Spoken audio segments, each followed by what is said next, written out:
যে জামাত বা জোট তাদের নির্বাচনের মধ্য দিয়ে ক্ষমতায় যাওয়া তো দূরের কথা, আসন সংখ্যা কত দাঁড়াবে এটা নিয়ে আমরা নিজেরা একটু সংশয়ের মধ্যে আছি।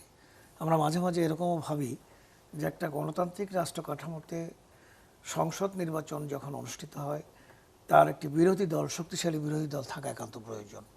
আমরা অনেককে অনুরোধ করেও একটা বিরোধী দল, শক্তিশালী এবং মোটামুটি আকারের একটা বিরোধী দল বাংলাদেশে গড়ে উঠবে কিনা আজকে পর্যন্ত যে রিডিং জনগণের ভোট পরিসংখ্যানে, তাতে আমার সন্দেহ হয় যে এরকম কিছু হওয়ার সম্ভাবনা একদম কম। সম্পূর্ণ নিরপেক্ষ নির্বাচন হবে এটা আমরা মনে করি, স্বচ্ছ নির্বাচন হবে এটা আমরা মনে করি।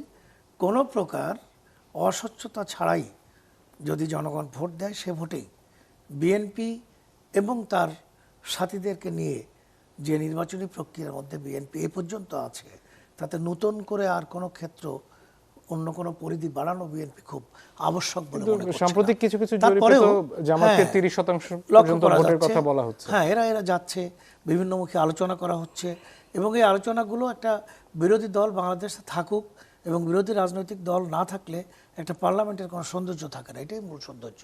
এবং সেখানে ওই যারা ক্ষমতাসীন দল থাকে তাদের বিভিন্নমুখী দোষের বোঝা ঘাড়ে তোলার সুযোগ থেকে যায়। এই জন্য আমরাই আহ্বান করতে চাই জনগণের কাছে, আমরাই আহ্বান করতে চাই অন্য রাজনৈতিক দলগুলোর কাছে, আমরাই আহ্বান করতে চাই নির্বাচনের সামগ্রিক প্রক্রিয়ার কাছে, যে বাংলাদেশে নির্বাচনের মধ্য দিয়ে জনগণ এমন একটা অবস্থা তৈরি করে দিক।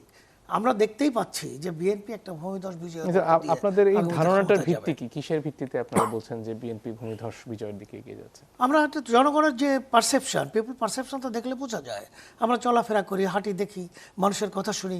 আমাদের ধরেন কতগুলো, এই আমাদের প্রিয় নেতা তারেক রহমান যখন দেশে আসলেন, তার উপস্থিতির বার্তাটা নিয়ে সারা দেশ থেকে যে পরিমাণ মানুষ ঢাকায় সমবেত হয়েছিল, এটি তো অন্য কোনো কারণে আসে না। এর মধ্যে বিএনপির সমর্থক নেতা কর্মীদের সংখ্যাই ছিল বেশি।